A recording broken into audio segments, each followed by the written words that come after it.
जन्म दिला आईने तुला, उपकार हा मोठा केला, ठेस लागे तुझ्या पायाला,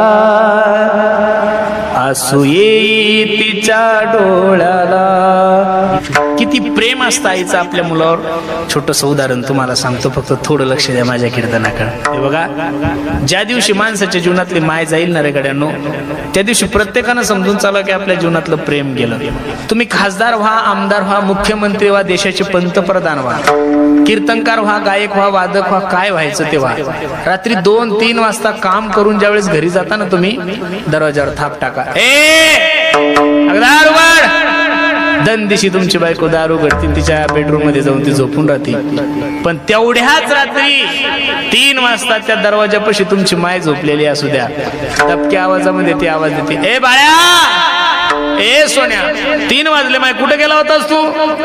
आपण सांगू, आई खूप लांब कीर्तन होतं ग, त्याच्यामुळे थोडा रस्ता खराब होता म्हणून उशीर झाला.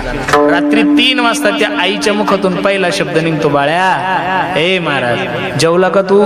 रात्री 3 वाजता सुद्धा जेवला का तू म्हणणारी जात या जगामध्ये फक्त तुमची माझी माय गड्यांनो. म्हणून 4092 अभंग आहे गाथ्यामध्ये. किती? 4092. एका या अभंगात बायकोचं वर्णन नाही महाराज. 9030 ओळी ज्ञानोबरायचे. किती? 9030. एकाही ओळीमध्ये ज्ञानोबराने आपल्या बायकोचं वर्णन केलं नाही, अजिबात नाही.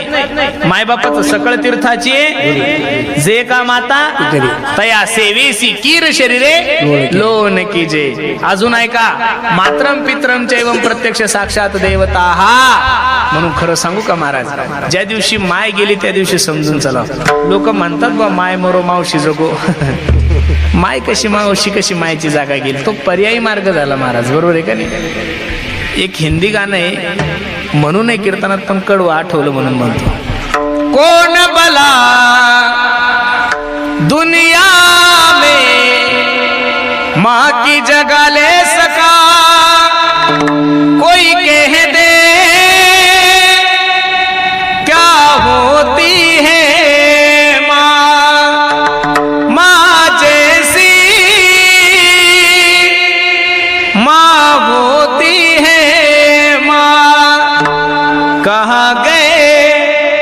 ममता भरे दिन, कैसे कोई जिए माँ तेरे बिन, ओ माँ तुझे ढूंढूं मैं कहाँ.